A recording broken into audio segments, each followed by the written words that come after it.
Tonight, we begin with a development that NATO officials, military analysts, and intelligence sources had feared, anticipated, and prepared for simultaneously. A strike that unfolded not over weeks of strategic planning becoming visible, but in mere hours. Hours that severed Russia's most critical supply artery to occupied Crimea. Hours that sent shockwaves through the Kremlin's war planning apparatus. Hours that may have fundamentally altered the trajectory of this conflict. What Ukraine did today crossed a line that Vladimir Putin had hoped would hold through sheer intimidation alone. And when that line broke, Russia did not respond with the overwhelming force they had threatened. They responded with confusion, silence, and barely concealed panic. Because tonight, the Kerch Strait Bridge, Putin's $3.7 billion monument to Russian power, lies in ruins. And with it, Russia's ability to sustain their occupation of Crimea has suffered a blow from which military analysts say there may be no recovery. This is not just a bridge. This was the backbone of Russian logistics in the south. This was the symbol of Putin's 2014 annexation. This was supposed to be untouchable. Tonight, Ukraine touched it. And they didn't just damage it, they destroyed it. For months now, there had been signals, not official announcements, not formal declarations, just signals that Ukraine was preparing something unprecedented against Russian-held infrastructure. Ukraine has been aggressive, yes, but they have been calculated in their aggression. Their strikes have followed a certain logic, a pattern, almost a rhythm. First, ammunition depots, then command posts, then air defense systems, then fuel storage facilities. Each target chosen not for symbolic value, but for operational impact. But what set off alarm bells in Moscow and Washington alike this week was that the pattern went silent. Intelligence analysts who monitor Ukrainian drone activity know the indicators. The pre-positioning of maritime assets in the Sea of Azov, the unusual communication patterns between Ukrainian special operations units, the sudden surge in reconnaissance flights over the Kerch Strait, the sudden disappearance of those very flights, all of that went quiet. And whenever Ukraine goes quiet, it means something is about to get loud. Western intelligence sources, speaking to multiple outlets over the past 72 hours, noted that Ukrainian military leadership had gone into what one official described as operational blackout mode, the kind of communications discipline that typically precedes major offensive action. The question was never whether Ukraine would target the Crimea Bridge again. The question was when and how, and whether they had developed the capability to do more than superficial damage. Previous strikes in October 2022 and July 2023 had damaged the bridge but failed to render it inoperable. Russia had repaired the damage within weeks, maintaining the flow of military equipment and personnel into Crimea. But this time was different. This time, Ukraine had been waiting for something. New capabilities, new intelligence, or perhaps simply the perfect conditions. Tonight, those conditions aligned. Early this morning, satellite monitoring services detected what they described as multiple thermal signatures and structural anomalies over the Kerch Strait, including impact patterns that had not been observed in over 2 years of conflict. These are the kinds of strike patterns that military analysts only see when an attacking force is signaling something very specific: total destruction, permanent denial, or strategic decapitation. Western observers didn't know which category this fell into or whether it fell into all three at once. But what they did know was that Ukraine was changing posture. And when a defending nation shifts posture without explanation, even by small measure, every intelligence agency on the planet pays attention. The first confirmed reports came from Russian military bloggers, often the earliest and most reliable source of ground truth in this conflict. Their accounts were panicked, fragmented, contradictory. Some claimed multiple explosions. Others described what appeared to be coordinated drone swarms. Several mentioned naval activity that Russian Black Sea Fleet assets had failed to intercept. Within 90 minutes, commercial satellite imagery confirmed what Moscow had desperately hoped to deny. Both the road and rail spans of the Kerch Bridge had sustained catastrophic structural damage. The automotive section had collapsed into the strait. The railway span, the true lifeline for heavy military equipment, showed multiple severed sections with debris visible in the water below. This was not damage. This was destruction. Pentagon officials briefing reporters on background described the strike as among the most sophisticated combined arms operations we've observed from Ukrainian forces. They noted the apparent use of multiple attack vectors, sea drones, aerial systems, and possibly cruise missiles coordinated to overwhelm Russian defenses that had been specifically designed to protect this exact target. Russia had spent billions fortifying the Kerch Strait. They had deployed their most advanced air defense systems. They had positioned naval assets specifically to intercept maritime threats. None of it mattered. Ukraine found a way through. The statement issued by the Kremlin tonight was not normal. It was not routine. It was not symbolic. It was desperate. Official after official, ministry after ministry described Ukraine's strike as terroristic, escalatory, and perhaps most importantly, devastating to Russian military operations in the southern theater.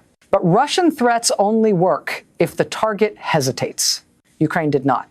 In fact, their response today was among the most calculated and devastating we've seen in 33 months of conflict.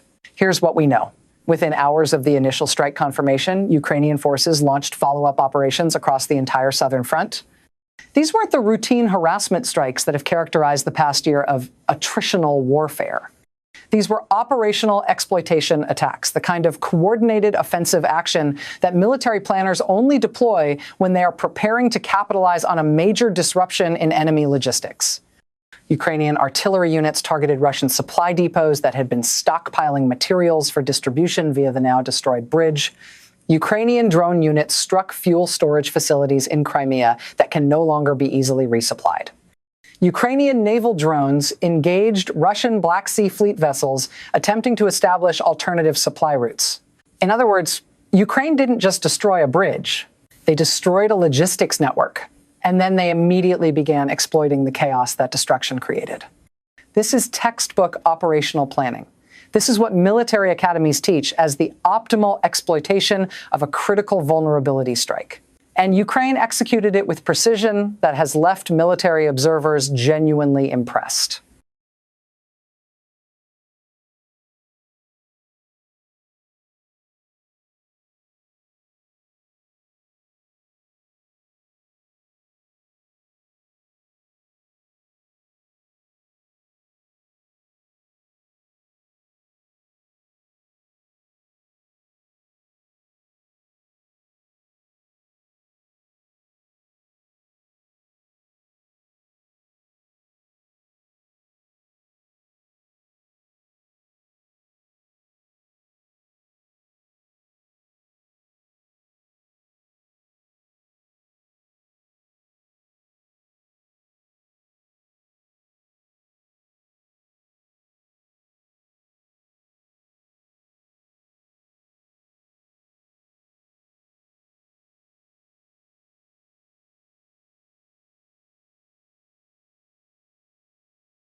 Here's what makes the situation even more concerning.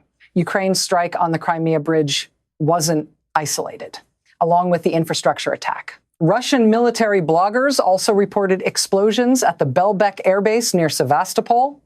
Ukrainian drones struck the Saki airbase, damaging aircraft that had survived previous attacks. Russian command posts across Crimea reported communications disruptions consistent with electronic warfare. All of this happened within the same 12-hour period. When Ukraine moves multiple pieces at once, it means something larger is underway. This wasn't a strike. This was phase one of an operation. And if Ukrainian military planners are following standard doctrine, phase two is already in motion. What that means for Russian forces in Crimea is unclear. But what is clear is that holding the peninsula just became significantly more difficult. Military analysts are now considering several possibilities.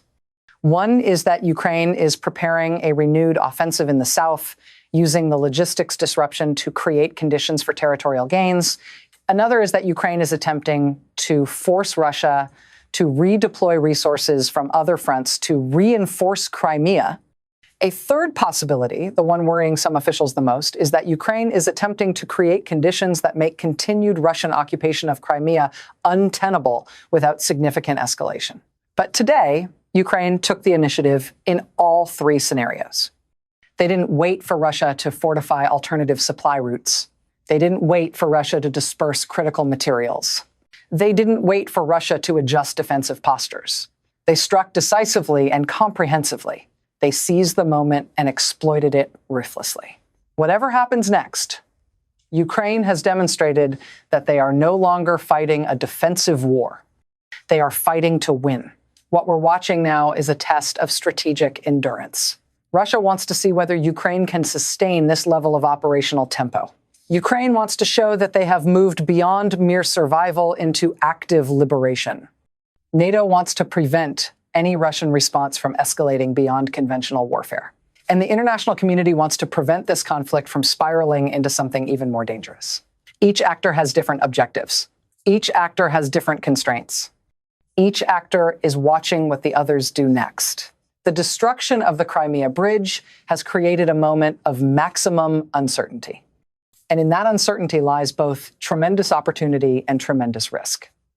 Tonight, we've heard from intelligence officials who are now monitoring Russian military communications with unprecedented intensity. They say Russian commanders are scrambling to establish alternative supply routes through ferry services that cannot handle the required volume. They say Russian logistics officers are reporting critical shortages of fuel and ammunition that will begin affecting operations within days.